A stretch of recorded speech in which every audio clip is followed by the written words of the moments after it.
j'ai beaucoup travaillé en hospitalisation à domicile et j'avais fait un article avec l'espace éthique justement sur la Domus. Et ma question, enfin moi une question qui me revient souvent, c'est qu'effectivement à partir du moment où on pénètre un domicile, on fait un peu une intrusion dans la vie privée des patients.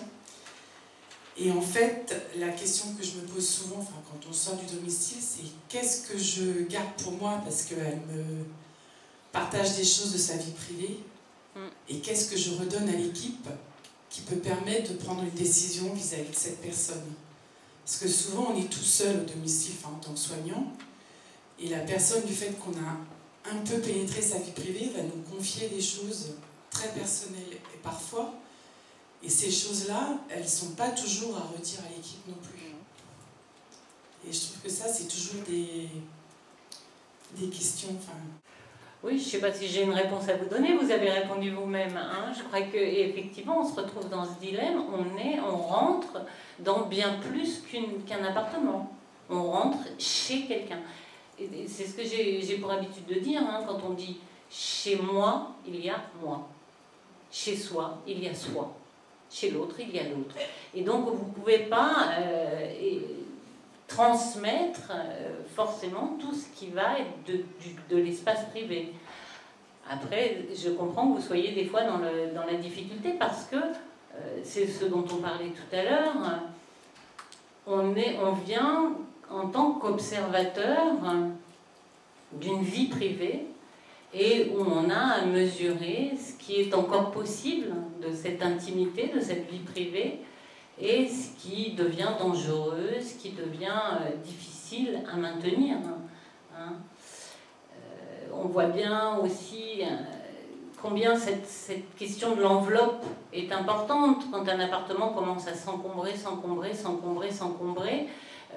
c'est que les murs en béton ne sont plus suffisants et qu'il faut resserrer l'enveloppe autour de soi. Et que moi je pense qu'une des explications qu'il peut y avoir au syndrome de Diogène, c'est ça, c'est qu'on resserre l'enveloppe, on l'épaissit, hein, pour se sentir toujours en sécurité parce qu'on ne l'est plus, même chez soi. Donc il revient aux travailleurs à domicile d'être observateurs de ça et de pouvoir transmettre ce qui va leur paraître une mise en danger de la personne chez elle. Je crois que c'est un peu ce qui va guider, hein, le choix de répéter ce qu'on a vu ou pas. Nous, on avait beaucoup travaillé, notamment en fin de vie, la question du lit aussi. Ben oui. C'est-à-dire la question du lit, c'est-à-dire le domicile, c'est la question aussi de l'intime. Et c'est vrai que ça pose ce que vous venez de dire, la violence d'une intrusion dans un lieu qui est le lieu protecteur, mais le lieu d'une histoire qu'on n'a peut-être pas envie de partager avec d'autres. Et ça peut être perçu comme de la violence, d'une certaine manière. Alors comment engager une relation de confiance lorsqu'elle est marquée aussi par ce qui peut être considéré par certains comme un abus, qui d'une certaine manière viole la personne dans ce qu'elle a encore de plus essentiel dans son mystère. Et c'est vrai que c'est des questions qu'on peut se poser. Nous par exemple, quand on va dans des établissements, on n'ose pas rentrer dans les chambres. Même les chambres de l'établissement, pour moi c'est un lieu d'intime. Ce regard intrus, à mon avis, est un regard de violence et qui n'a pas de légitimité. Donc la vraie question, c'est par quelle approche, la question que je me permettrai de vous poser, qui est peut-être aussi un intérêt pour les autres professionnels, les jeunes professionnels, par quelle approche finalement, parce qu'on ne peut pas du jour au lendemain dire ça y est, je rentre, je décide, enfin je veux dire, bon, par quelle approche, par quel apprivoisement, d'une certaine manière, arriver à créer les conditions pour que la personne vous accueille, c'est-à-dire que ce soit elle qui soit hospitalière par rapport à votre démarche, et que vous ne soyez pas ni dans l'intrusion, ni, j'allais dire, dans l'abus. Parce que ça sanctionnerait d'une manière extrêmement péjorative tout ce qui va se passer après.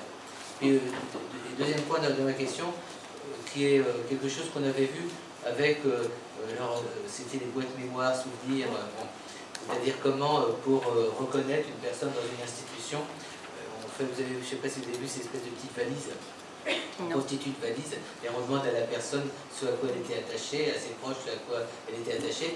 Et alors, je prends un exemple, Catherine Olivrin, on mettrait sa boîte de cigarettes, par exemple, on mettrait ses bijoux, enfin, je veux dire, ça veut dire que les personnes qui ne la connaissent pas, par exemple les soignants qui arrivent, voient une personne qui a une histoire, qui aimait certains livres et autres. Et on l'a réinscrit d'une espèce de continuité, et elle a une histoire qui est encore présente par rapport à elle. La vraie question que je me pose, c'est dans une institution, jusqu'où peut-on aller, j'allais dire, dans cette relation à l'intime?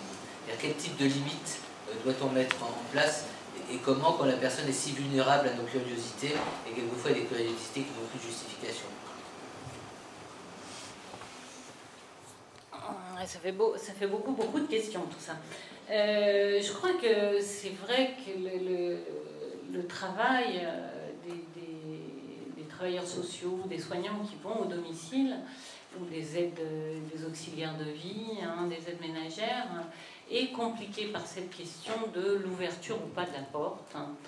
Et j'ai un peu envie de dire qu'il faut pouvoir, en grossissant un peu le trait, mais il faut pouvoir aussi accepter de rester sur le pas de la porte plusieurs fois, avant que la porte ne s'ouvre vraiment. De la même façon que si on y va pour aller faire du ménage parce que l'appartement est écœurant et que soi-même on a beaucoup de mal à supporter ce qu'on va y voir, il faut pouvoir accepter de ne pas faire le ménage et d'attendre.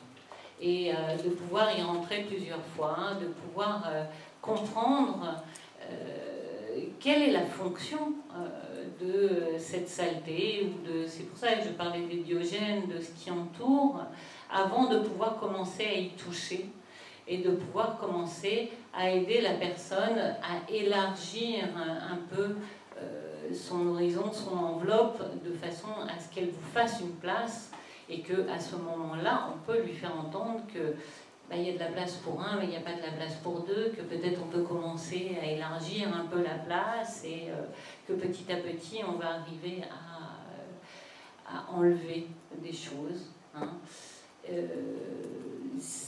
Bon, ça c'est dans le meilleur des cas parce qu'on sait bien qu'il y a des fois où on est obligé de faire beaucoup plus violent que ça et où on est obligé de la forcer, la porte, parce que la personne est en danger, où on est obligé de l'extraire parce que le voisinage aussi peut faire pression, parce que ça devient intolérable pour les voisins qui, eux, sont chez eux et qui, après tout, ont le droit aussi à leur intimité chez eux. Donc, c'est des questions qui, à chaque fois, doivent être posées de façon singulière et discutées de façon singulière.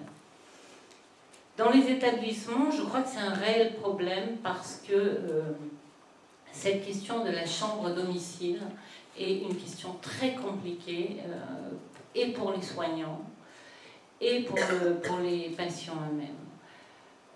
Mais là aussi, j'ai un peu envie de dire qu'il faut pouvoir accepter un certain bazar et que je crois que c'est pas toujours facile de faire concorder les règles hospitalières avec l'acceptation de ce que représente finalement un domicile. C'est pour ça que je tenais à en parler pour qu'on se pose ces questions-là, qu'on ait bien en tête ce que ça représente un domicile.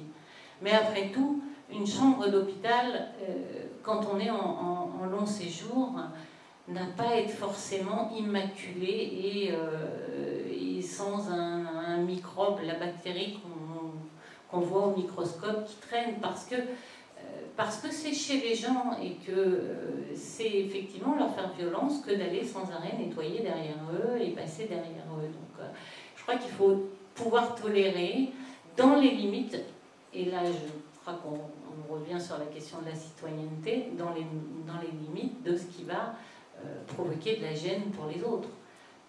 Et que là, il s'agit de l'expliquer à la personne et que même si elle est atteinte d'une maladie d'Alzheimer, on peut quand même lui expliquer que là, pour les autres, ce n'est plus possible et qu'il faut faire quelque chose. Mais chaque fois, il faut se poser la question.